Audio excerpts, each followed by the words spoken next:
Bonjour chers amis, aujourd'hui nous examinerons certains des points finaux présentés dans le chapitre 32 de la tragédie des siècles, intitulé « Les pièges de Satan ».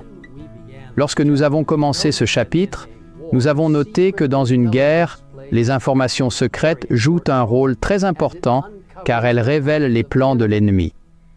Comme nous le savons, nous sommes au milieu d'une guerre très réelle entre des forces invisibles, entre le bien et le mal, connue sous le nom du grand conflit entre le Christ et Satan, et le champ de bataille ultime est notre cœur. Éphésiens 6, 12 nous dit que nous n'avons pas à lutter contre la chair et le sang, mais contre les dominations, contre les autorités, contre les princes de ce monde de ténèbres, contre les esprits méchants dans les lieux célestes. Il est donc important de connaître les plans de l'ennemi, les pièges de Satan, pour ne pas être trompé. Il nous est dit que, au nombre des instruments les plus dangereux du grand séducteur, il faut classer les enseignements trompeurs et les prodiges mensongers du spiritisme, déguisés en anges de lumière. Il, c'est-à-dire Satan, tend ses filets là où l'on s'y attend le moins. Cependant, si nous étudions attentivement la parole de Dieu et prions sincèrement pour la comprendre, nous ne serons pas dans les ténèbres. En revanche, si nous rejetons la lumière venant de la Bible, nous nous exposons à la tromperie du diable. Ellen White souligne qu'une autre erreur dangereuse, c'est celle qui nie la divinité de Jésus-Christ, aussi bien que son existence antérieure à son incarnation.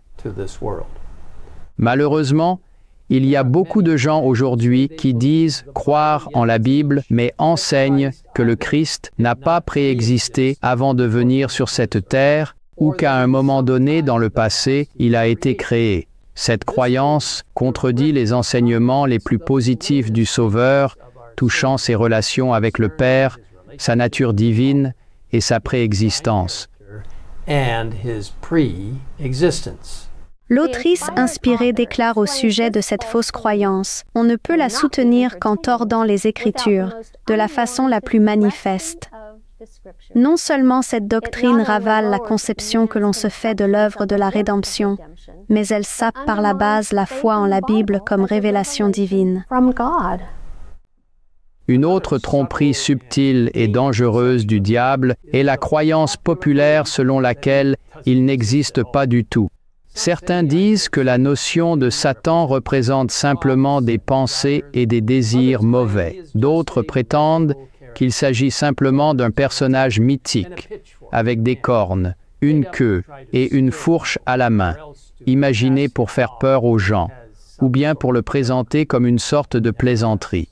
Néanmoins, la Bible affirme qu'il est bel et bien réel, et elle nous met en garde: soyez sobres, veillez. Votre adversaire, le diable, rôde comme un lion rugissant, cherchant qui il dévorera. Un enseignement faux devenu populaire est l'idée que la seconde venue du Christ n'est pas un événement réel, mais plutôt l'arrivée du Christ dans le cœur d'un individu. Une autre variation de la venue du Christ est qu'elle se produit au moment de la mort d'une personne.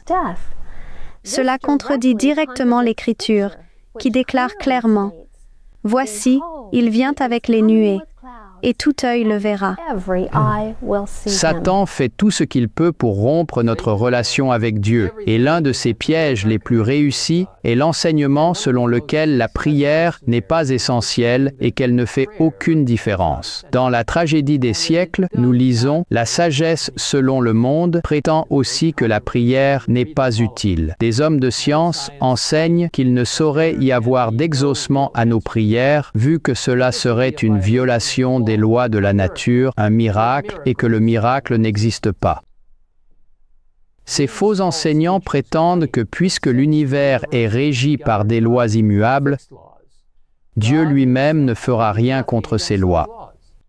Ils affirment que Dieu est lié par ses propres lois et excluent donc tous les miracles enregistrés dans les Écritures. y compris ceux de Christ lui-même.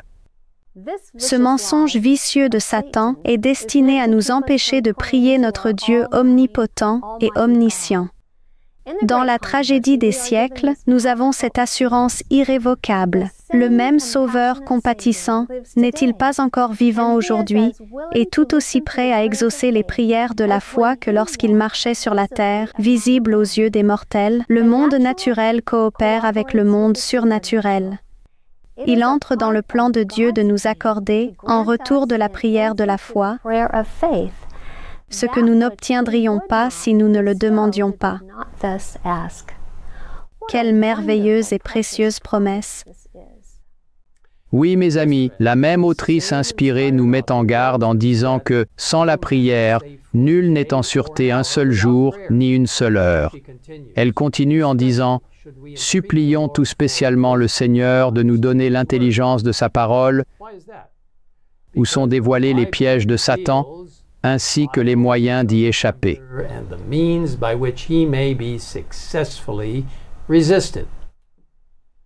Mes frères et sœurs, nous sommes en effet en guerre, mais Dieu nous a donné son intelligence et a révélé à travers sa parole et dans le merveilleux livre la tragédie des siècles, les plans de l'ennemi. Nous n'avons pas besoin de nous laisser tromper.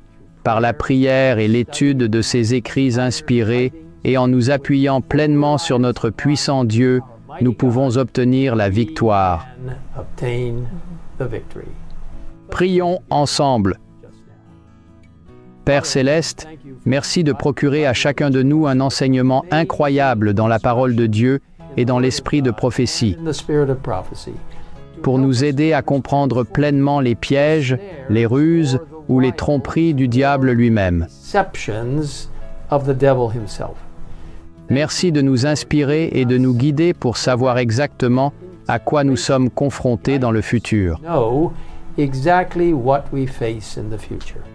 Aide-nous, alors que nous étudions la parole de Dieu et l'esprit de la prophétie, à comprendre ce que tu as en réserve pour ton peuple, alors que nous nous appuyons entièrement sur toi et ta parole, et avançons vers l'apogée des événements de l'histoire de cette terre et la venue prochaine de Jésus.